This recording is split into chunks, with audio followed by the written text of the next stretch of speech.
मुझे कोई आइडिया नहीं था कौन सी पोस्ट होती है। तो फर्स्ट टाइम मैंने ये पेपर दिया था और उस टाइम पे मेरा बेटा भी ज्यादा छोटा था। मेरी शादी हो चुकी है, मुझे अपने फैमिली देखनी है, तो वहां से आपको मोटिवेशन कैसे मिला और कैसे आपने स्टार्ट किया? क्या आपने कोचिंग का रास्ता चुना या आपने सेल्फ स्टडी मोड को चुना? कहाँ से आपको गाइडेंस मिली? तो मैंने अगर कुछ भी चीज पढ़ी है, सपोज अगर मैंने लक्ष्मीकांत पढ़ी है, तो मैंने अगर उसको 4 बार भी पढ़ी है तो मैंने उसको 4 बार लिखी भी होगी। तो इससे क्या होता है कि मैंने अगर सेपरेटली आंसर राइटिंग नहीं भी किया है तो मेरे प्रॉपरली आंसर फॉर्म हो जाते हैं। दूसरी चीज उसके अलावा जैसे मॉडर्न हिस्ट्री की स्पेक्ट्रम होगी, वो अच्छी बुक है। आप अगर ज्योग्राफी की बात करें तो जीसी लियोंग की बुक आती है बेसिक फिजिकल ज्योग्राफी, वो बहुत स्ट्रॉन्ग बुक है। प्रीलिम्स के लिए देखिए, आप जब भी कोई किताब पढ़ते हैं, मैं कोई भी बुक जो होती है कम से कम 3 से 4 बार पढ़ती हूँ। फर्स्ट टाइम पे मैं बस ये कॉन्सेप्ट समझने के लिए पढ़ती हूँ। सपोज मैं हिस्ट्री पढ़ रही हूँ तो एंशिएंट मिडावल मॉडर्न हिस्ट्री, तो पहले तो मैं बस ये पढ़ती हूँ कि उसमें कंटेंट क्या है। लेकिन जब आप वन लाइनर पढ़ते हो तो सबसे बड़ी डिफिकल्टी होती है उसको रिटेन करना, क्योंकि आपने पढ़ तो लिया, आपको उस समय लगता है कि मुझे याद है। तो इट्स बेटर कि जब आप एक टॉपिक पढ़ लेते हैं, आप 5 6 पन्ने पढ़ लेते हैं, तो उसके बाद आप उसको उसी दिन रिवीजन करिए कि अगर ये आंसर है सपोज, तो उसको मैंने ऐसे फ्रेम करना है कि मैंने मेन हेडिंग लिखनी है, इंट्रोड्यूस करना है, इसमें ये सब हेडिंग आएगी, ताकि मेरे दिमाग में अगर हेडिंग सब हेडिंग याद है मुझे, तो मैं उसके अंदर खुद लिख तो सकती हूँ, क्योंकि मैंने अगर पढ़ा है तो फिर तो कुछ याद आ ही जाएगा। ये बहुत ही अच्छा प्लेटफॉर्म आपने इनिशिएट किया है थ्रू माई टॉक शो, कि जहाँ पे आप लोगों को ऐसा नहीं कि मोटिवेट करते हैं, कहीं ना कहीं उनको स्ट्रेटेजीज की बहुत जरूरत है। जैसे कि मैंने आपको खुद बताया था, 2021 में मुझे खुद भी गाइडेंस नहीं थी। तो उत्तराखंड पीसीएस 2024 में अपना स्थान सुनिश्चित करने वाली ज्योति बोरा जी आज हमारे साथ जुड़ेंगी। ज्योति बोरा जी के बारे में मैं आपको बता दूं, ज्योति बोरा जी का चयन उत्तराखंड पीसीएस 2021 में भी हो चुका है और वर्तमान में वो सीडीपीओ के पद पर कार्यरत हैं। इसके इतर उनका चयन इस बार भी उत्तराखंड पीसीएस में हुआ है, जिनमें उनका चयन वित्त अधिकारी के पद पर हुआ है। तो ज्योति बोरा जी से जानेंगे हम कैसे उन्होंने तैयारी करी, क्या क्या संसाधन उन्होंने फॉलो करे, कैसे उन्होंने अपनी तैयारी जो है शादी के बाद। आपको एक विशेष जानकारी अगर मैं दे दूं, तो ज्योति बोरा जी जो है ऑलरेडी मैरिड हैं, साथ में उनके बच्चे हैं। तो इस अपने हेक्टिक शेड्यूल और इतने ज्यादा बिजी शेड्यूल के बाद उन्होंने दो दो बार पीसीएस कैसे क्वालिफाई किया, क्या क्या स्ट्रेटेजीज उन्होंने अपनाई, साथ में कितने घंटे उन्होंने अपनी पढ़ाई को दिया, तो सब कुछ आपको इस पॉडकास्ट में सुनने को मिलेगा। तो आगे बढ़ने से पहले चैनल को सब्सक्राइब कर लीजिए और इसी तरीके के इंटरव्यू देखने के लिए माई टॉक शो को सोशल मीडिया पे भी फॉलो कर लीजिए। तो बहुत बहुत स्वागत है मैम आपका माई टॉक शो पर। Thank you so much. आप सभी को मेरा नमस्कार। और अगर मैं अपनी प्रिपरेशन की बात करूं तो मैंने अपना जो पीसीएस की जो शुरुआत करी थी, वो फर्स्ट टाइम मैंने 2021 में दी थी। उससे पहले मैंने कभी सोचा नहीं था कि मैं सिविल सर्विसेज की तरफ को जाऊंगी, बिकॉज मैंने अपनी ग्रेजुएशन करी थी पन्नागर से और फिर मैं मास्टर्स के लिए चली गई थी। मैंने university of agriculture sciences Bangalore से मास्टर्स करी है, और फिर पंजाब एग्रीकल्चर यूनिवर्सिटी से मैंने ये लुधियाना से मैंने अपनी पीएचडी करी है। तो सिंस मैंने अपनी पीएचडी करी थी तो मेरे दिमाग में यही था कि असिस्टेंट प्रोफेसर बनेंगे या फिर रिसर्च फील्ड में ही जाएंगे। तो मेरा मेन फोकस वही था। 2021 में मेरी पीएचडी कंप्लीट हुई थी और उस टाइम पे मैं घर पे थी।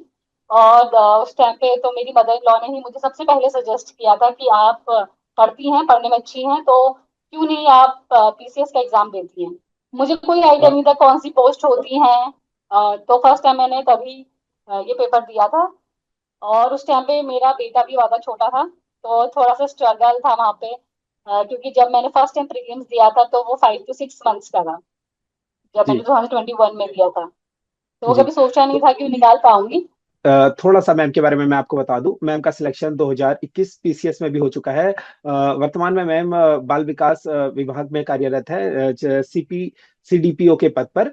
तो मैम का जो जर्नी है, जैसा कि मैम ने बताया आपको कि मैम ने जर्नी जो है 2021 से स्टार्ट करी थी। तो मैम सबसे पहली चीज तो हमारे व्यूवर्स के लिए आपका जो इंटरव्यू है वो बहुत ज्यादा मोटिवेशनल या इंस्पिरेशनल कह सकते हैं हम इसे, क्योंकि आप बीइंग अ मैरिड वुमेन और ऊपर से आपका सिलेक्शन ऑलरेडी हो चुका है, देन उसके बाद आप इतना सब कुछ मैनेज कर रही हैं। तो स्टार्टिंग हम आपकी जर्नी से करते हैं, इंट्रोडक्शन आपने दे दिया है। तो आपकी मदर इन लॉ ने जब आपको इंसिस्ट किया कि आपको पढ़ने में अच्छे हैं, आपको पीसीएस की तैयारी करनी चाहिए, देन एक सेल्फ डाउट भी होता है, मेरी शादी हो चुकी है, मुझे अपने फैमिली देखनी है और साथ में ये सब चीजें हैं। तो वहां से आपको मोटिवेशन कैसे मिला और कैसे आपने सर्वप्रथम स्टार्ट किया? क्या आपने कोचिंग का रास्ता चुना या आपने सेल्फ स्टडी मोड को चुना? कहाँ से आपको गाइडेंस मिली? देखिए, अगर पढ़ने की बात करी जाए तो मेरे को मैं बहुत सेल्फ मोटिवेटेड थी, क्योंकि एकेडमिक्स में मैं हमेशा ही अच्छी रही हूँ। अगर मैं अपनी ग्रेजुएशन या पोस्ट ग्रेजुएशन की बात करें तो मैं गोल्ड मेडलिस्ट रही हूँ। तो और मुझे सबसे बड़ी चीज है कि मुझे पढ़ना अच्छा लगता है, तो मेरे को ये तो प्रॉब्लम नहीं थी कि मैं पढ़ पाऊंगी या नहीं पढ़ पाऊंगी। मेरे लिए बहुत बहुत बड़ा चैलेंज था टाइम मैनेजमेंट का, क्योंकि जैसे कि आपने बताया कि अभी भी जैसे मैं एक मैरिड वुमेन हूँ, being a wife, being a mother and being a daughter in law, आपको भी पूरी फैमिली भी देखनी है, आपको छोटा बेबी भी देखना है। तो मेरे लिए टाइम मैनेजमेंट बहुत मुश्किल था। और सच बात तो ये है कि मोटिवेटेड आदमी अंदर से ही होता है, एक स्पार्क होनी चाहिए। मेरे अंदर ये था कि मुझे करना तो है, क्योंकि आप जब रात को बहुत थक जाते हैं, आपकी पूरी दिनचर्या होती है। मैं सुबह 6 बजे से उठ के मेरा प्रॉपर एक डेली रूटीन स्टार्ट हो जाता है। तो मैं मोस्टली रात को पढ़ती हूँ, क्योंकि मुझे दिन भर में बहुत कम टाइम मिलता है। आपको थोड़ा बहुत ऑफिस में अगर टाइम मिले तो ठीक है, वरना इवनिंग में अगर पढ़ लिया मैंने, मोस्टली मैं रात के टाइम पे ही पढ़ती हूँ। तो 10 बजे के बाद उठ के फिर पढ़ाई करना, उसके लिए तो डेफिनेटली अंदर से एक स्पार्क होना चाहिए। क्योंकि दिन भर की वो एग्जॉशन होती है, you are tired, everyone feels like कि चलो मतलब सो जाते हैं, कल पढ़ लेंगे।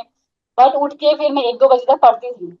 इनफैक्ट अब अभी मैं इंटरव्यू की बात करूं, तो मेरे को एक महीने के अराउंड मुझे लगता है मैं 4 या 5 घंटे से ज्यादा नहीं सो पाई थी। तो कहीं ना कहीं वो एक मेंटल स्ट्रेस भी डालता है।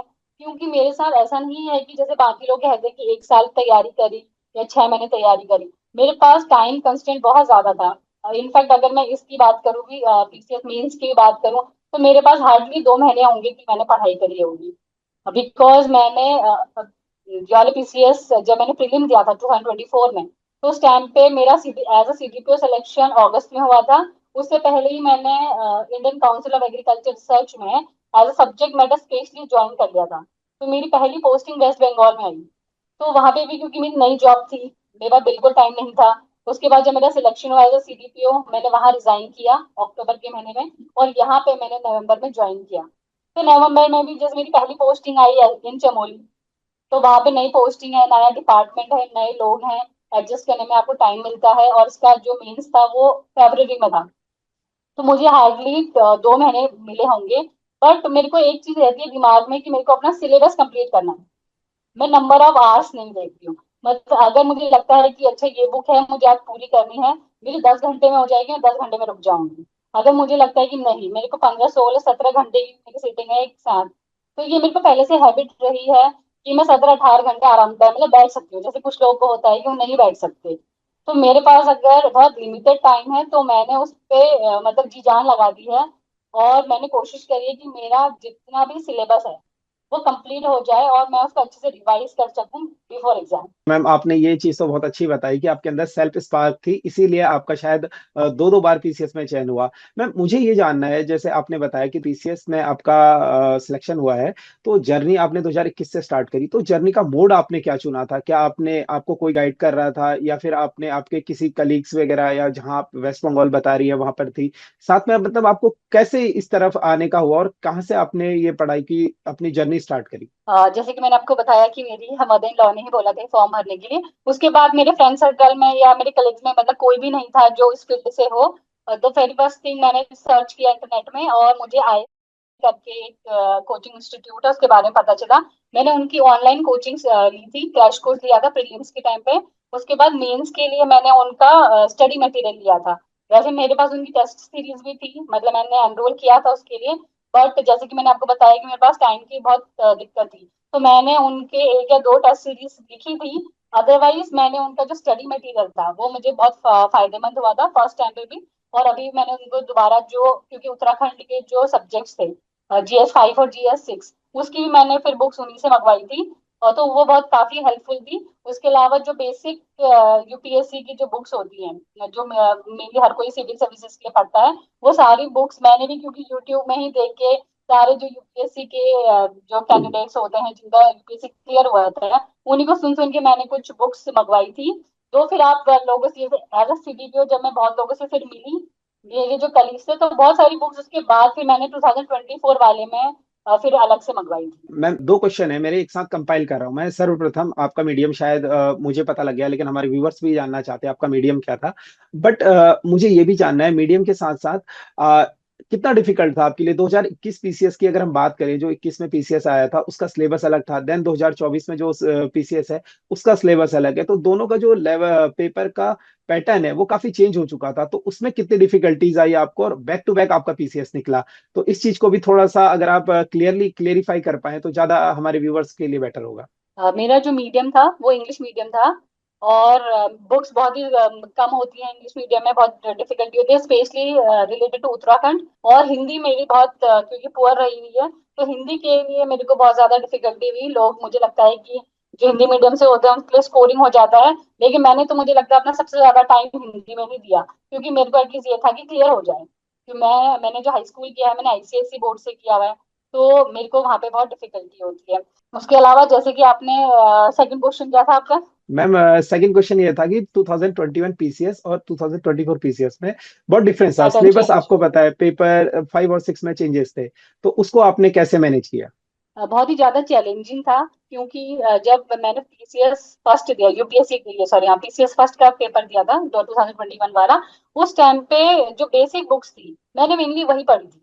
जैसे अगर पॉलिटी की बात करें तो सब लक्ष्मीकांत पढ़ते हैं, हिस्ट्री की बात करें तो मॉडर्न हिस्ट्री में स्पेक्ट्रम हम लोग पढ़ते हैं। उसके अलावा जैसे आप एनसीईआरटी की बुक्स होती हैं, एंशियंट से लेकर मॉडर्न जो हिस्ट्री है वो एनसीईआरटी से ही पढ़ी थी। बट जब पैटर्न चेंज हुआ तो जीएस 1 हो गया। अब उसमें हिस्ट्री में वर्ल्ड हिस्ट्री भी ऐड करी गई। फिर आपने अलग से Indian society, arts and forms अलग से दिया गया था, तो आर्ट्स एंड फॉर्म्स के लिए मैंने अलग से बुक मंगाई थी। तो सिलेबस बहुत ज्यादा हेक्टिक हो गया था, क्योंकि मैंने आपको जैसे बताया कि टाइम बहुत कम था।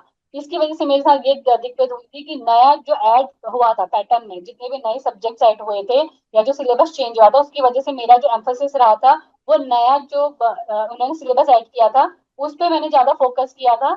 और जो पुराना जो बेसिक हम कहते हैं कि सारे सब्जेक्ट्स का बेसिक एक बुक्स होती हैं, वो क्योंकि मैंने पहले फर्स्ट पीसीएस के टाइम पे पढ़ी थी, तो मैंने उनको बस लास्ट में एक बार रिवाइज किया था। मेरी सबसे अच्छी चीज ये है कि मैं लिख के पढ़ती हूँ। तो मैंने अगर कुछ भी चीज पढ़ी है, सपोज अगर मैंने लक्ष्मीकांत पढ़ी है, तो मैंने अगर उसको 4 बार भी पढ़ी है तो मैंने उसको 4 बार लिखी भी होगी। तो इससे क्या होता है कि मैंने अगर सेपरेटली आंसर राइटिंग नहीं भी किया है तो मेरे प्रॉपरली आंसर फॉर्म हो जाते हैं। दूसरी चीज कि मेरे पास जो अगर कोई मोटी सी बुक है तो कहीं ना कहीं मुझे वो, अगर 300 पन्ने की बुक है तो मेरे पास हो सकता है कि 40-50 पन्ने में ही उसका पूरा एक जिस्ट है। तो लास्ट मोमेंट पे अगर मेरे पास सिलेबस कंप्लीट करने के लिए ज्यादा टाइम नहीं भी था कि मैं पूरी बुक पढ़ सकूं, तो मेरे पास नोट्स अवेलेबल रहते हैं। इनफैक्ट मुझे ऐसा लगता है कि मैं इतना लिखती हूँ कि जितनी मेरे पास बुक्स हैं उतनी ही मेरे पास नोट्स बुक्स भी हैं, मतलब मैंने इतना लिख दिया है। तो वो बहुत हेल्पफुल होता है एंड मोमेंट पे जब आपको रिवीजन करना होता है। और लिखते टाइम भी क्योंकि मैं ऐसे ही लिखती हूँ कि जो फैक्ट्स हैं मैं अलग से लिखती हूँ, क्या वो किसी भी सब्जेक्ट से रिलेटेड है, क्योंकि इकोनॉमिक्स के पूरे आप फैक्ट्स पे डिपेंड करता है, करंट अफेयर्स पूरा फैक्ट्स पे डिपेंड करता है, तो वो मैं सेपरेटली लिखती हूँ। सेकंड चीज, जब मैं पढ़ती हूँ तो उनकी मैं जो हेडिंग और सब हेडिंग है उसको भी मैं सेपरेटली लिखती हूँ, ताकि एंड मोमेंट पे अगर मैं कुछ नहीं भी रिवाइज कर सकूं तो मुझे पता है कि अगर ये आंसर है सपोज, तो उसको मैंने ऐसे फ्रेम करना है कि मैंने मेन हेडिंग ये लिखनी है, इंट्रोड्यूस करना है, इसमें ये सब हेडिंग आएगी, ताकि मेरे दिमाग में अगर हेडिंग सब हेडिंग याद है मुझे तो मैं उसके अंदर खुद लिख तो सकती हूँ, क्योंकि मैंने अगर पढ़ा है तो फिर तो कुछ याद आ ही जाएगा। लेकिन अगर आप मेन हेडिंग ही भूल गए तो फिर आपको फाइनल एग्जाम में बहुत डिफिकल्टी होती है, स्पेशली इस पीसीएस में, क्योंकि इस पीसीएस में बहुत लेंदी पेपर था, टाइम बहुत कम था, आपके पास सोचने का बिल्कुल टाइम नहीं था। अब इनफैक्ट फर्स्ट टाइम पे तो ऐसा था कि अगर आपको कोई आंसर नहीं भी आता है 2021 वाले में, तो आप एटलीस्ट सोच के कुछ लिख सकते हैं। बट इस बार आपको इतनी स्पीड से लिखना था कि आपके पास इतना भी टाइम नहीं रहता कि अच्छा, जो पहली चीज आ रही है आपके दिमाग में आप वो लिखते हैं।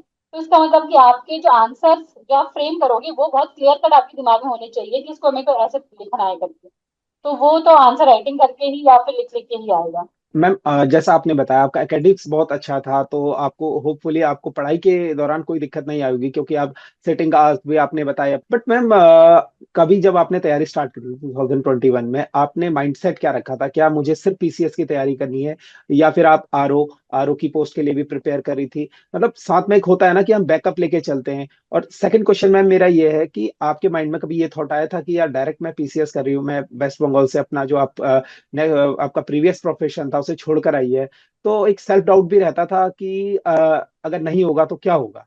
लेकिन जब मैंने फर्स्ट टाइम पे पीसीएस का भरा था तो मैं सिविल सर्विसेज के बारे में कुछ नहीं जानती थी, मतलब मैं स्टेट लेवल की किसी भी एग्जाम के बारे में मुझे ज्यादा जानकारी नहीं थी। तो उस टाइम पे मेरा आरओ छूट गया था, मेरे को पता ही नहीं था कि फॉर्म भी होते हैं, या in fact to be very honest मुझे ये भी नहीं पता था कि कोई पोस्ट भी होती है या क्या काम करते हैं ये। लेकिन जब मैं तैयारी करने लगी ड्यूरिंग माई जो भी जर्नी रही है 2021 की, उस टाइम पे काफी लोगों ने मुझसे पूछा कि अच्छा आपने नहीं भरा है आरओ का। तो मैंने सेकंड टाइम पे भरा था, मेरा प्रीलिम्स क्लियर हुआ था इसका। बट जैसा कि मैंने आपको बताया कि मैंने वहां पे अक्टूबर 2024 में रिजाइन किया, और अक्टूबर में ही इसका भी आरओ का एग्जाम था, 25 और 26 अक्टूबर को था आई थिंक। तो मेरे साथ ये हो गया था कि मेरा लास्ट जो मतलब जो लास्ट डे था प्रीवियस इंस्टीट्यूट में 25 अक्टूबर था, और 26 को मैंने यहाँ पे नई ज्वाइनिंग दी थी अपनी। देहरादून आकर, तो मेरा वो मिस हो चुका था। रही बात बैकअप की, तो मुझे लगता है कि पहले मेरा बैकअप रहा होगा कि मैं असिस्टेंट प्रोफेसर में जाना चाहती हूँ, या जैसे मैंने आईसीआर का एग्जाम दिया था तो रिसर्च फील्ड में जाना चाहती हूँ।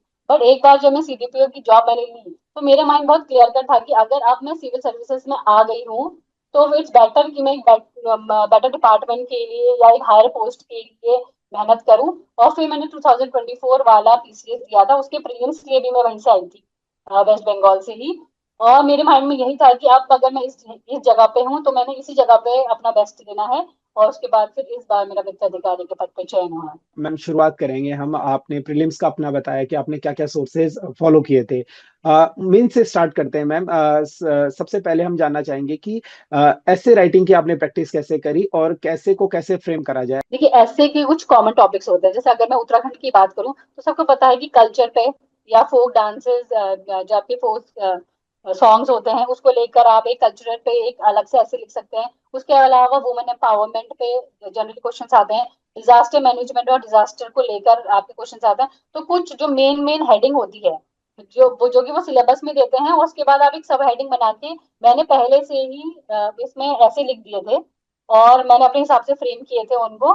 उसमें मैंने करंट अफेयर्स डाले थे, फैक्चुअल क्वेश्चंस भी डाले थे। तो प्रॉपर जैसे आप इंट्रोडक्शन लिखते हैं, फिर उसके डिफरेंट डिफरेंट डायमेंशंस लिखते हैं। तो जैसे कि फॉर एग्जांपल कि मैंने अभी मुझे याद नहीं कौन से पेपर में एक हेल्थ का क्वेश्चन आया था कि हेल्थ से रिलेटेड स्कीम्स या प्रोजेक्ट्स।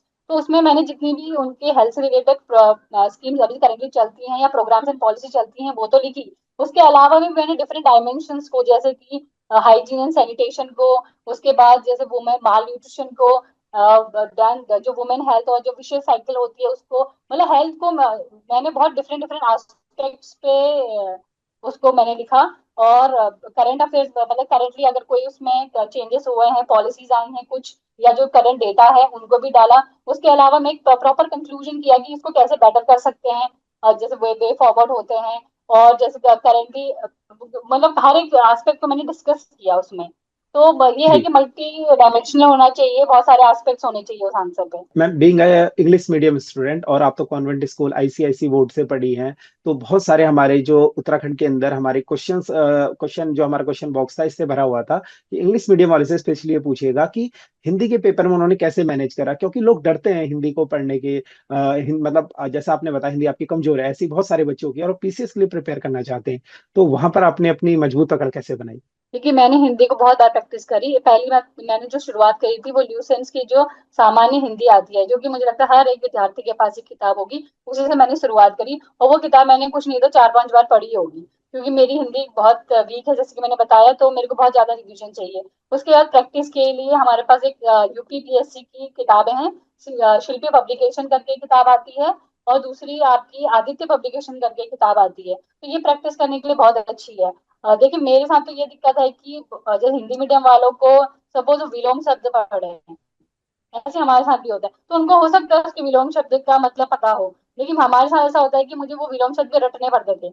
और मेरे साथ तो ऐसा है कि मेरे को मात्राएं बहुत, मैं गलतियां करती हूँ, तो मेरे को वर्तनी पे बहुत ज्यादा अपना ध्यान देना पड़ता है। हिंदी मेरी, मतलब मुझे इस बार भी जैसे 77 मार्क्स हैं, और फर्स्ट टाइम पे भी मेरे 156 या 159 मार्क्स थे। तो हिंदी मेरे लिए कभी स्कोरिंग नहीं रहा है। बट यस, मैं कोशिश ये तो करती हूँ कि एटलीस्ट अबव एवरेज तो मार्क्स आ जाएं, क्योंकि ओवरऑल अदरवाइज फिर वो टोटल मार्क्स में कहीं ना कहीं वो हैम्पर करता है। मैम, पेपर 1 2 के लिए आप ये बताइए, आपने जब भले ही आपने कोचिंग ली है या आपने किसी गाइडेंस में पढ़ा है, उन सब्जेक्ट्स के आप कैसे उनको आप इन डेप्थ पढ़ पाए, क्योंकि जॉब में लगने के बाद दोबारा पीसीएस निकालना मैं समझता हूँ मैम बहुत बड़ी अचीवमेंट है अपने आप में, वो भी उत्तराखंड के इस छोटे से राज्य में जहाँ पर कंपटीशन बहुत हाई है और नंबर ऑफ पोस्ट जो है बहुत कम होती है। तो इस स्ट्रेटेजी को जरा शेयर कीजिए। देखिए, आप जब भी कोई किताब पढ़ते हैं, मैं कोई भी बुक जो होती है कम से कम 3 से 4 बार पढ़ती हूँ। फर्स्ट टाइम पे मैं बस ये कॉन्सेप्ट समझने के लिए पढ़ती हूँ। सपोज मैं हिस्ट्री पढ़ रही हूँ, तो एंशियंट मिडाइवल मॉडर्न हिस्ट्री, तो पहले तो मैं बस ये पढ़ती हूँ कि वो उसमें कंटेंट क्या है। जैसे और फिर उसके बाद फिर मैं ये पढ़ती हूँ, जैसे हॉरिजॉन्टली मैंने पढ़ लिया, फिर मैं इन डेप्थ पढ़ती हूँ। हो सकता है कि कई बार आपके पास जैसे एंशियंट हिस्ट्री में की बात करें, तो उतना ज्यादा आपको कंटेंट नहीं मिलेगा। तो मुझे अगर लगता है कि एक पर्टिकुलर क्वेश्चन में मुझे और जानना है, तो फिर आप आज की डेट में देख लीजिए, जैसे गूगल में जाएंगे तो बहुत सारे जो इंस्टीट्यूट हैं, जैसे कि बाइजूस हो गया, अन अकेडमी हो गया, विजन आईएएस हो गए, वो रेडी मतलब वो आंसर्स दे दिए रहते हैं। तो ये बहुत अच्छी चीज है। आप जैसे आजकल इंटरनेट है, बहुत इजीली अवेलेबल है आंसर्स, कंटेंट बहुत इजीली अवेलेबल है। तो मैं ऑनलाइन पढ़ना सपोर्ट नहीं करती हूँ, बट अगर आपको इन डेप्थ जाना है किसी चीज में और आपको बहुत ही अच्छे से अपना आंसर फ्रेम करना है, तो कुछ चीजों के लिए मैं जो उनके आंसर्स होते थे उनको लिख लेती थी और अपने अकॉर्डिंग फ्रेम करती थी। मतलब मैंने जैसे जो बुक से पढ़ा है उसको भी, और जो मैंने इंटरनेट से लिया है कंटेंट, उसके हिसाब से फिर मैं अपना एक आंसर फ्रेम करूंगी। और बहुत क्योंकि मैं आंसर अपने खुद के बनाती थी, ये मेरी अच्छी चीज थी कि मैं लिख के ही पढ़ती हूँ। उसके अलावा जैसे मॉडर्न हिस्ट्री के लिए स्पेक्ट्रम हो गई, वो अच्छी बुक है। आप अगर ज्योग्राफी की बात करें तो जीसी लियोंग की बुक आती है, बेसिक फिजिकल ज्योग्राफी की, वो बहुत स्ट्रॉन्ग बुक है। प्रीलिम्स के लिए जो है ज्योग्राफी की आपकी एनसीईआरटी की जिस्ट ऑफ एनसीईआरटी आती है, वो आती महेश कुमार बर्नवाल की। हाँ, जी। उनकी किताब मैंने पढ़ी थी। उसके अलावा जैसे अभी इंडियन सोसाइटी ऐड हुई थी, तो सोसाइटी की बुक और वर्ल्ड हिस्ट्री की जो बुक है वो मैंने बाजीराम एंड रवि की बुक है उनसे ली थी। तो ये मेरा जैसे जीएस 1 का है। ऐसे ही अगर मैं कुछ चीजों के लिए तो आपको करंट अफेयर्स पे डिपेंड करना पड़ता है, जैसे पॉलिटी है, इंडियन इंटरनेशनल रिलेशन है, वो आज की डेट में कहीं ना कहीं आपको बुक पे आप डिपेंड नहीं रह सकते। पॉलिटी के लिए सब लोग लक्ष्मीकांत पढ़ते हैं, लेकिन कहीं से भी मेंस में स्ट्रेट फॉरवर्ड क्वेश्चन या इंटरनेशनल रिलेशन में स्ट्रेट फॉरवर्ड क्वेश्चन नहीं आता है। आपका एक बेस बना सकता है। आप उनका जो कंटेंट है, जैसे कोई अगर कोई केस है, आप उसको सपोर्ट की तरह यूज कर सकते हैं, किसी आर्टिकल को सपोर्ट की तरह यूज कर सकते हैं। बट आंसर्स तो आपकी टोटली करंट अफेयर्स पे डिपेंड करते हैं आज की डेट पे। तो जैसे करंट अफेयर्स के लिए मैं विजन आईएएस की एक मंथली मैगजीन आती है, उसको मैं कंटिन्यूसली उसी कॉन्टेक्ट में रहती थी और मैं अपने वो मंथली मैगजीन पढ़ती थी। उसके अलावा इकोनॉमिक्स की बात करें तो जो बेसिक बुक है वो आई थिंक रमेश सिंह की बुक है, इकोनॉमिक्स का जो बेस मैंने बनाया उससे पढ़ी। उसके अलावा मैंने इस बार 2024 के लिए गुरुनानक पटेल की वॉल्यूम्स आती है, 4 वॉल्यूम्स है उनकी। वो बुक मेरे को बहुत हेल्पफुल लगी, क्योंकि उस बुक में ये था कि जितनी भी आपकी करंट स्कीम्स हैं या कोई कॉन्सेप्ट है, बहुत क्लियरली दिया हुआ है, बहुत इन डेप्थ इन लेंथ दिया हुआ है। मतलब आपका उसमें करंट अफेयर्स भी कंप्लीट हो जाएगा, इकोनॉमिक्स तो बेसिक बहुत अच्छे से क्लियर की हुई है उन्होंने। लेंदी है तो आपको पढ़ने में बहुत टायरिंग है, क्योंकि 4 वॉल्यूम है, इतनी मोटी मोटी 400-500 पन्ने की किताबें हैं, पढ़ना थोड़ा डिफिकल्ट होता ही है। उसके अलावा मैंने जैसे आपको बताया कि आईएएस ओरेकल से मैंने मटेरियल सारा मंगाया ही था। तो मेरे पास पहले की बुक्स थी जो बेसिक हिंदी, ज्योग्राफी, हिस्ट्री की बुक्स हैं, इकोनॉमिक्स है, पॉलिटी है, वो बुक्स थी मेरे पास। इस बार मैंने उनके अलग से उत्तराखंड की किताबें मंगाई थी। उसके अलावा अगर एथिक्स की बात करूं तो मेरे पास लेक्सिकन की भी बुक थी, और एक मेरे पास आईएएस ओरेकल की बुक थी। इनफैक्ट मुझे आईएएस ओरेकल की सबसे अच्छी बुक उनकी एथिक्स की ही लगी थी, क्योंकि एथिक्स में ज्यादा मटेरियल होता नहीं है। बाकी तो किताबें आपको फिर भी अलग अलग बुक्स में मिल जाएंगी, लेकिन मुझे उनकी एथिक्स की बुक बहुत ही यूनिक लगी, उनका जो मटेरियल है वो बहुत अच्छा लगा। उसके अलावा अगर बात करें तो इंडियन आर्ट एंड कल्चर के लिए मैंने नितिन सिंघानिया की बुक मंगाई थी। और उसके बाद उत्तराखंड की बात करें तो पॉलिटिक्स ऑफ उत्तराखंड जैसे सभी पढ़ते हैं, अजय सिंह रावत की किताब आती है, हिंदी में भी आती है, वो मेरे पास इंग्लिश में थी। उसके अलावा मेरे पास आईएएस ओरेकल के जो प्रीवियस सॉल्व क्वेश्चन पेपर है उसकी एक बुक आती है, और उनकी एक उत्तराखंड की भी बुक आती है, वन लाइनर जैसे आपकी हिंदी में होती है, न्यूज पब्लिकेशन की आती है जैसे हिंदी में भी, वैसे उनकी आईएएस ओरेकल की एक वो प्रीलिम्स के लिए देते हैं। तो वो बुक बहुत हेल्पफुल है, क्योंकि स्पेशली इंग्लिश मीडियम वालों के लिए, क्योंकि उनके लिए उत्तराखंड का जो मटेरियल है वो मिल पाना बहुत मुश्किल हो जाता है। तो उनके लिए तो ये किताबें बहुत हेल्पफुल है। जी। मैम, जैसा आपने बताया, क्वेश्चन स्टार्टिंग में मेरे से मिस हो गया। आपने कोचिंग के नोट्स मंगाए और उन नोट्स के थ्रू आप गो थ्रू करा आपने। बट मैम, उत्तराखंड पीसीएस के लिए आप मुझे ये बताइए कि जब आपने प्रीलिम्स की तैयारी करी, क्या आपने परीक्षा वाणी पढ़ी? और परीक्षा वाणी अगर पढ़ी तो आपने उसको पढ़ने का तरीका क्या था? क्योंकि हमारे most of the English medium students का ये कहना है कि उनसे परीक्षा वाणी पढ़ने में बहुत उन्हें मुश्किल आ रही है। साथ में उनके लिए जो प्रीलिम्स का कंटेंट है उत्तराखंड के लिए, वो ढूंढ पाना बहुत टफ है। आपने कहाँ से ढूंढा था? क्या कोचिंग के नोट्स इनफ थे कि आपने ही परीक्षा वाणी पढ़ी थी? देखिए, फर्स्ट टाइम पे जब मैंने प्रीलिम्स दिया था तो मैंने आइस ओरेकल की बुक मंगाई थी, उनकी 2 बुक्स थी प्रीलिम्स की। एक तो वन लाइनर जैसे थी, और सेकंड थी प्रीवियस ईयर के जो क्वेश्चन पेपर्स हैं। इसके अलावा मैंने परीक्षा वाणी भी पढ़ी है, मैंने न्यूज पब्लिकेशन की वन लाइनर आती है वो भी पढ़ी है। बट मुझे मैं समझ सकती हूँ कि क्योंकि मेरे को भी खुद स्टार्टिंग में बहुत इश्यू होती थी कि मेरे को नहीं पढ़ा जाता था। बट फिर जैसे जैसे मेरी हिंदी अच्छी हुई, क्योंकि मैंने हिंदी में जैसे अपने जो पत्र लेखन होते हैं उन पे मैंने अपनी तैयारी करी, उनके जो गद्यांश होते हैं वो पढ़े, तो कहीं ना कहीं जब मैं हिंदी भी पढ़ने लगी फिर मैं हिंदी का अखबार पढ़ती थी, क्योंकि इससे पहले तो मुझे हिंदी का अखबार भी नहीं पढ़ा जाता था। तो जब मैं हिंदी पढ़ने लग गई तो ऑब्वियस सी बात है कि फिर मैं हिंदी की किताबें भी पढ़ पाई। ये आज की डेट में तो अब मेरे पास सबसे अच्छी चीज ये थी 2024 के पीसीएस में कि मैं बाल विकास परियोजना अधिकारी थी। तो इस पद पे आपको पता है कि सरकारी जो पत्रचार होता है, जो भी कामकाज होता है हमारे राज्य सरकार में, वो हिंदी में ही होता है। तो इसकी वजह से मेरी हिंदी काफी इंप्रूव हुई। हो सकता है कि मात्राओं में मैं थोड़ी गलती अभी भी करती हूँ, बट एटलीस्ट इससे ये हो गया कि मैं हिंदी की जो बुक्स हैं उत्तराखंड की, मैं वो भी पढ़ पाती हूँ आज की डेट में। इंग्लिश मीडियम वालों के लिए तो ये है कि उनको जैसे अजय रावत की बुक है इंग्लिश में, वो पढ़ सकते हैं। उसके अलावा फिर वो आईएएस और एकल के भी नोट्स मंगा सकते हैं उत्तराखंड के। और मेंस में भी उनके GS 5 और GS 6 की किताबें आती हैं, वो वो मंगवा सकते हैं। मैम, बुक्स को पढ़ने का तरीका हम जानना चाह रहे हैं आपसे कि परीक्षा वाणी बुक को, जैसे एक होता है ना, हमारे पास बुक होती है, कुछ लोग का क्या होता है कि बुक्स को पढ़ने का अपना अपना तरीका होता है। अगर आप बता पाए उस तरीके को हम ढूंढने की कोशिश कर रहे हैं। देखिए जैसे आप जो स्पेस जब वन लाइनर की बात करेंगे ना, परीक्षा वाणी भी मैंने जी जी मैम। मैंने आई थिंक नहीं पढ़ी है परीक्षा वाला।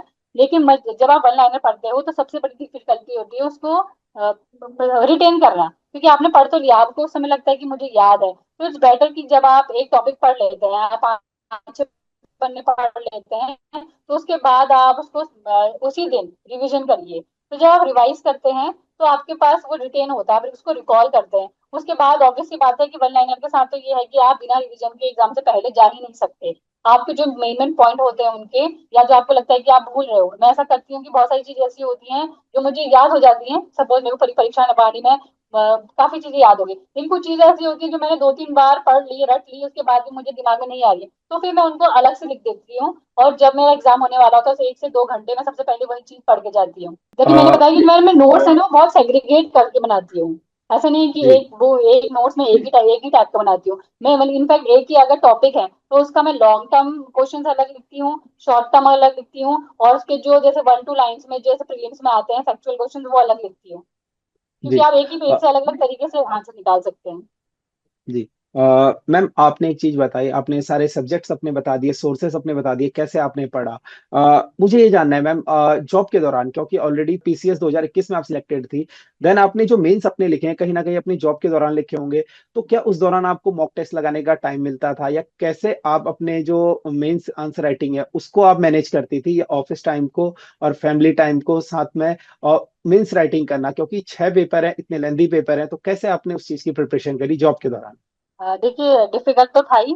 जॉब के दौरान एक तो मैं मॉर्निंग में उठ के सुबह पढ़ती थी अपना 6 o'clock से 9 o'clock तक मैंने पढ़ाई करी। उसके 9 o'clock से अपना पूरा काम करके मैं 10 बजे ऑफिस जाती थी। उसके बाद अगर मेरे पास ऑफिस में टाइम है तो मैं जरूर पढ़ती थी, क्योंकि देखिए आप अगर टाइम का इंतजार करते रहेंगे कि अच्छा जब मेरे को टाइम मिलेगा मैं तब पढ़ूंगी, तो ऐसा कभी नहीं हो सकता। इनफैक्ट मैं खाना पका रही हूँ मैं तब पढ़ती थी, मैं अगर बच्चे को तैयार कर रही हूँ तो यूट्यूब में मतलब कुछ ऑन कर लिया मैं तब पढ़ती थी। इनफैक्ट मेरे को अगर किताब नहीं बैठती हूँ तो मैं अपना यूट्यूब ऑन कर लेती थी, और करंट अफेयर्स में स्पेस न्यूज टैबे पढ़ती थी, क्योंकि जैसे करंट अफेयर्स के उत्तराखंड में जरधारी क्लासेस हैं, फिर बहुत सारे आजकल तो बहुत सारे चैनल्स आ गए हैं, तो वो आप ऑन कर दीजिए। करंट अफेयर्स तो मैं ऐसे ही पढ़ती थी, क्योंकि करंट अफेयर्स के लिए आप अलग से मतलब टाइम नहीं दे पाते हैं। उसके अलावा अगर हम आंसर राइटिंग की बात करें तो मेरे साथ ऐसा हुआ था कि 2024 में जो GS 1 का पेपर है, क्योंकि पहला पेपर हिंदी होता है, वो तो फिर भी आजकल उतना लेंदी नहीं है वो टाइम के अकॉर्डिंग, क्योंकि GS हिंदी और वैसे अलग हो चुका है। ऐसे में भी आपको पता है कि 3 ऐसे हैं, 3 घंटे हैं, आपने जी एक एक घंटा एक एक ऐसे को दे दिया। लेकिन जैसे ही GS 1 आया तो उसमें मेरे 2 क्वेश्चन छूट गए थे। बट लकीली कहें कि वो पेपर कैंसिल हुआ, और GS 1 का पेपर दोबारा से ही आयोग ने करवाया था मई के महीने में, तो इसकी वजह से ये है कि मेरे लिए वो फिर स्कोरिंग हो गया था। अदरवाइज फर्स्ट टाइम पे मेरा 18 नंबर का पेपर छूट गया था। तो फिर मेरे को समझ में आ गया था कि यहाँ पे तो ऐसे तो नहीं चलेगा, तो मैंने पेपर को उल्टा लिखना शुरू किया। तो जैसे मैंने 10 मार्क्स के क्वेश्चन पहले लिखे, फिर 8 मार्क्स के लिखे, फिर मैंने 5 मार्क्स के लिखे, अगर छूटेगा अभी तो सिर्फ 5 का छूटेगा। सेकंड चीज ये होती है कि हम लोग अगर स्टार्टिंग से लिखना शुरू करते हैं तो 5 मार्क्स में भी अगर हमें ज्यादा आता है तो हम उसी को लिखते रह जाते हैं, जबकि ये एक रॉन्ग प्रैक्टिस है। मुझे लगता है कि जितना मार्क्स है, जितने मार्क्स हैं, जितने वर्ड लिमिट है, उसमें स्ट्रिक्ट रहना पड़ता है, क्योंकि अदरवाइज आपके जो पेपर है वो छूटने के चांस बहुत ज्यादा बढ़ जाते हैं। क्योंकि मेरे साथ वालों का ऐसा हुआ था कि हर एक पेपर में एक क्वेश्चन तो छूटा ही है। तो पेपर छूटना बहुत आम बात हो गई थी इस वाले 2024 वाले जो हमारा पीसीएस आया था उसमें। तो वहां पे टाइम मैनेजमेंट करना है। दूसरी चीज मुझे लगता है कि मैं, क्योंकि मैं लिख लिख के पढ़ती थी, तो अलग से मैंने इसके लिए कोई टेस्ट सीरीज नहीं लगाई थी, ना मेरे पास टाइम था, क्योंकि जैसा कि आपने बताया कि पैटर्न चेंज हुआ था। तो सिंस पैटर्न चेंज हुआ था तो बहुत सारा जो एडिशनल सिलेबस ऐड किया गया था उसको ही पढ़ने में मुझे लगता है कि मुझे पूरा टाइम कंज्यूम हो चुका था। मेरे पास कोई अलग से टाइम नहीं था। और सिंस मैं लिख लिख के पढ़ती थी तो मेरी एक अच्छी हैबिट थी कि मेरी स्पीड थी। तो उसकी वजह से भी मुझे लगता है काफी हद तक मैंने बाकियों के पेपर में उसको कवर करने की कोशिश करी। और सिर्फ मेरा आई थिंक जीएस सिक्स में, उसमें भी क्योंकि मेरे मार्क्स कम है, उसमें मेरा एक क्वेश्चन छूटा था 10 मार्क्स का। अदरवाइज मैंने लगभग सारे आंसर्स किए थे, सारे सब पेपर के। जी। मैम ये बताइए, आपने ये बताया कि आपको लिखकर पढ़ने की प्रैक्टिस थी, बट आप इवेल्युएट कैसे करती थी उसे? आप जब आंसर राइटिंग आपने करी मेंस की, तो उसको इवेल्युएट कैसे करते थे आप? आपको कैसे पता लगता था कि यार मैं सही राइटिंग कर रही हूँ, या कोई आपको गाइड कर रहे हैं, या आप कहीं कोचिंग में मॉक टेस्ट ले रहे हैं? इसके बारे में आप थोड़ा सा अगर व्यूअर्स को बता पाए। देखिए, मॉक टेस्ट तो नहीं ले रही थी, लेकिन मुझे लगता है कि मेरे अंदर एक वो ऐसे, क्योंकि मैंने एज एन असिस्टेंट प्रोफेसर भी पढ़ाया है एक साल 2022 में। तो मुझे लगता है कि मेरे अंदर एक टीचर वाली एटीट्यूड है, या एक वो है कि मैं जज कर लेती हूँ कि मेरा आंसर कैसा है। मुझे ऐसा है, क्योंकि मैं अपने आंसर खुद फ्रेम करती हूँ, और तो डिफरेंट डिफरेंट सोर्सेस से भी ट्राई करती हूँ, लेकिन मैं लिखती एक ही आंसर हूँ, ताकि मेरे को उस समय रिकॉल हो सके। अगर आपने 10 जगह से पढ़ा है तो सबसे बड़ी डिफिकल्टी ये होती है कि एग्जाम में वो नहीं आपके दिमाग में आता ही नहीं है। तो ये अच्छी चीज थी कि मैं अपने आंसर क्योंकि लिखती थी तो मैं खुद ही वैल्यूएट करती थी कहीं ना कहीं। और मैं बस ये कोशिश करती थी कि मैंने जो क्वेश्चन है, सबसे इंपॉर्टेंट है कि वो पूछ क्या रहा है। क्योंकि इस बार बहुत सारे क्वेश्चन ऐसे थे जो जैसे मोस्टली डिस्कस पे थे, या राइट एन ऐसे ऑन दिस, स्पेशली उत्तराखंड के क्वेश्चन, वो इतने ओपन एंडेड क्वेश्चन थे कि आपको क्वेश्चन समझने में ही डिफिकल्टी हो रही थी। तो इट्स वेरी इंपॉर्टेंट कि आप जो पूछा जा रहा है उसको जस्टिफाई कीजिए। हो सकता है कि कभी कभी आपके पास मटेरियल उतना नहीं हो, तो पहले आप कोर लिखिए कि उसने एग्जैक्टली क्या पूछा है। उसके बाद आप पेरीफेरी में जाइए कि हो सकता है उसके सिग्निफिकेंस क्या है, या उसमें क्या प्रॉब्लम्स हैं, उसमें क्या वे फॉरवर्ड हो सकते हैं, या कोई कमिंग इश्यूज हैं, तो उसके क्या सॉल्यूशंस क्या है। ऐसे करके आप उसको एड ऑन कर सकते हैं। लेकिन इस बार जो मैंने देखा, जैसे यूपीएससी वाले बच्चे हैं वो मेनली फ्लो चार्ट में लिखते हैं, या जैसे एरो बना के लिखते हैं। लेकिन इस बार के जैसे स्पेशली जो उत्तराखंड के क्वेश्चन थे, वो ऐसे थे कि बहुत लेंदी है। उसमें आपको एक चीज को दूसरे से कोरिलेट करके लिखना था। तो जब आप जहाँ पे कोरिलेशन की बात आती है, जहाँ पे आप इंटरप्रेट करते हैं कोई चीजें, तो वहां पे आप फ्लो चार्ट फॉर्म पे नहीं लिख सकते हैं। वहां पे आपने डिफरेंट डिफरेंट पॉइंट्स को कनेक्ट करके लिखना है। तो हर एक आंसर की अपनी मुझे लगता है कि वो होती है कि उसको क्या चाहिए। कुछ क्वेश्चन आप फ्लो चार्ट में लिख सकते हैं, कुछ हो सकता है किसी को डायग्राम भी चाहिए, कुछ को हो सकता है पूरा ही ऐसे टाइप लिखें। तो वो डिपेंड अपॉन दी क्वेश्चन, मैं वैसे आंसर लिखती हूँ। हम आपके इंटरव्यू के एक्सपीरियंस के बारे में जानना चाहते हैं, क्योंकि आपने दो दो इंटरव्यू फेस किए हैं, तो कहीं ना कहीं आपको एक इस बार एक्सपीरियंस था। तो आप अपने दोनों इंटरव्यू शेयर कीजिए कि कैसे आपके दोनों इंटरव्यू रहे थे पीसीएस 2021, एंड देन उसके बाद आप सेकंड टाइम अपीयर कर रही है, तो बोर्ड मेंबर का क्या रिएक्शन था आपको लेकर, और कौन सा बोर्ड आपका था? देखिए, 2021 की बात करें तो मेरा जो बोर्ड था वो गोदियाल सर वाला था। और 2024 की बात करें तो मेरा नंदी राजू मैम का बोर्ड था। अगर मैं दोनों की बात करूँ तो मेरा लगभग लगभग जो क्वेश्चन के पैटर्न थे उनके फर्स्ट और सेकंड दोनों में लगभग सेम थे, क्योंकि सिंस में पीएचडी मैंने करी है। तो पीएचडी में तो स्पेशली मैंने देखा गया है कि उनका जो आपका पीएचडी का सब्जेक्ट होता है उससे बहुत सारे क्वेश्चन पूछते हैं। इस बार भी मेरा पूरा का पूरा जो इंटरव्यू था, क्योंकि मैंने फूड एंड न्यूट्रिशन से पीएचडी करी थी, और जो मेरा रिसर्च वर्क था वो कहीं ना कहीं फार्मास्यूटिकल से रिलेटेड था, क्योंकि मेरा हेपाटोटॉक्सिसिटी और नेफ्रोटॉक्सिसिटी पे काम था। तो उन्होंने उस पर बहुत इलाबोरेट करके उस पर क्वेश्चन पूछे थे कि कैसे मैं उसको जैसे अभी मैं पीसीएस में हूँ तो अगर मैं एसडी बनती हूँ तो कैसे उसको इम्प्लीमेंट कर सकती हूँ। तो मैंने जैसे गवर्नमेंट मैंने बताया कि जैसे अभी गवर्नमेंट अरोमा वैली को एम्फोसाइज कर रही है, उसको बढ़ावा दे रही है। उसके अलावा हर्बल प्लांट्स में को बढ़ावा दे रही है, तो हम इस पे काम कर सकती हूँ। मतलब क्योंकि मैं पर्टिकुलरली उस बैकग्राउंड से हूँ, तो मैं उस पे जैसे एक ब्रांडिंग कर सकती हूँ, की मार्केटिंग कर सकती हूँ, मैं सेल्फ हेल्प ग्रुप्स बना सकती हूँ, उनसे प्रोडक्ट डेवलप कर सकती हूँ। तो ऐसे करके डिफरेंट डिफरेंट आंसर्स उन्होंने बहुत ज्यादा क्वेश्चन पूछ दिए थे पीएचडी से। सेकंड चीज, मैं सिंस सीडीपी हूँ तो उस पे भी बहुत सारे क्वेश्चन पूछे थे उन्होंने कि महिलाओं की क्या स्थिति है। एज अ बाल विकास परियोजना अधिकारी जब मैं ग्राउंड पे जाती हूँ महिलाओं के साथ काम करती हूँ तो मुझे क्या क्या डिफिकल्टी होती है, या जो मेरे वहाँ जो जितने भी स्कीम्स एंड प्रोग्राम्स हैं उनको इम्प्लीमेंट करने में मुझे क्या परेशानियां होती हैं। तो इस टाइप के क्वेश्चन पूछे थे उन्होंने। वुमेन रिलेटेड बहुत सारे थे, डोमेस्टिक वायलेंस से उन्होंने क्वेश्चन पूछे थे। उसके अलावा कुछ फैक्चुअल क्वेश्चन भी थे, लेकिन related to my subjects only. और उत्तराखंड में उन्होंने हमारे त्योहारों के बारे में कुछ पूछा था। उत्तराखंड में तो थोड़े बहुत क्वेश्चन उन्होंने पूछे थे, अदरवाइज उन्होंने पूरा का पूरा मेरे एकेडमिक से ही क्वेश्चन पूछे थे। जी। चलिए मैम, बहुत बहुत शुभकामनाएं। आपका जो एक्सपीरियंस है कहीं ना कहीं हमारे व्यूअर्स के लिए बहुत हेल्पफुल रहेगा। अंत में मेरा एक क्वेश्चन है मैम। माई टॉक शो जैसा कि आप जानते ही है, लगभग हम उत्तराखंड के अंदर हो रहे सभी परीक्षाओं के टॉपर्स को लाते हैं और सभी के एक्सपीरियंस हम शेयर करते हैं। अगर आपके थॉट्स अगर माई टॉक शो के बारे में कुछ है, अगर आप पहले से आप माई टॉक शो देखती थी, तो इसके ऊपर आपके व्यूज हम जरूर जानना चाहेंगे आपसे। देखिए, मुझे लगता है कि मैं पहले तो मैंने नहीं पता था मुझे, बट जैसे आपने मुझे अप्रोच किया था तो मैंने आपकी वीडियोस देखी थी। मुझे लगता है इट्स वेरी गुड इनिशिएटिव, क्योंकि वैसे मैं भी सोशल मीडिया में या मैं थोड़ा मेरा चाइनीज जरा मैं इंट्रोवर्ट रही हूँ हमेशा से। तो लेकिन मेरे को एक चीज बहुत अच्छी लगी थी कि मैं सामने से भी आना चाहती थी कि मुझे था कि एटलीस्ट एक बच्चा भी अगर मोटिवेट हो सके, या एक वुमेन भी जिसको लगता है कि no I am married now, I have a child, कि अब तो करियर क्या ही बनेगा, उसके भी दिमाग में ऐसी कोई चीज है। अगर मैं एक क्योंकि मैं महिला हूँ, क्योंकि मैं वुमेन एम्पावरमेंट वाले डिपार्टमेंट में हूँ, तो मेरा कुछ मतलब है inclination towards women, I have very soft corner corner for them. तो मेरे को लगता है कि अगर एक इंसान भी मोटिवेट हो गया या इंस्पायर हो गया तो मुझे लगता है कि अपने आप में एक सक्सेस स्टोरी है। और मुझे ये बहुत ही अच्छा प्लेटफॉर्म आपने इनिशिएट किया है थ्रू माय टॉक शो, कि जहाँ पे आप लोगों को ऐसा नहीं कि सिर्फ मोटिवेट करते हैं, कहीं ना कहीं उनको स्ट्रेटेजीज की बहुत जरूरत है। जैसे कि मैंने आपको खुद बताया था 2021 में मुझे खुद भी गाइडेंस नहीं थी। मेरी बहुत सारी बुक्स ऐसी थी जो मैं शायद उस समय मंगाती तो मैं बेटर परफॉर्म करती। बट मैंने इस बार क्योंकि मेरे कलीग्स थे, जो आसपास के लोग थे, फिर मेरे वो ऐसे थे जो इस फील्ड में है, तो उन्होंने मुझे बताया कि ये बुक पढ़िए, बहुत अच्छी बुक है। तो अगर हम वो भी शेयर कर पाए और लोग उससे भी मतलब कंसिडर करके बुक्स भी मंगा लें और उनके लिए वो भी इजी पड़ जाए, तो काफी है। मुझे लगता है कि हम लोग काफी स्पेशली यूथ को हम मोटिवेट कर पाएंगे। Thank you so much ma'am for your time, और हमें बहुत खुशी हुई आपका इंटरव्यू करके, और बेस्ट विशेस आपको फर्दर आपके न्यू जर्नी के लिए। Thank you so much. Thank you so much for your time.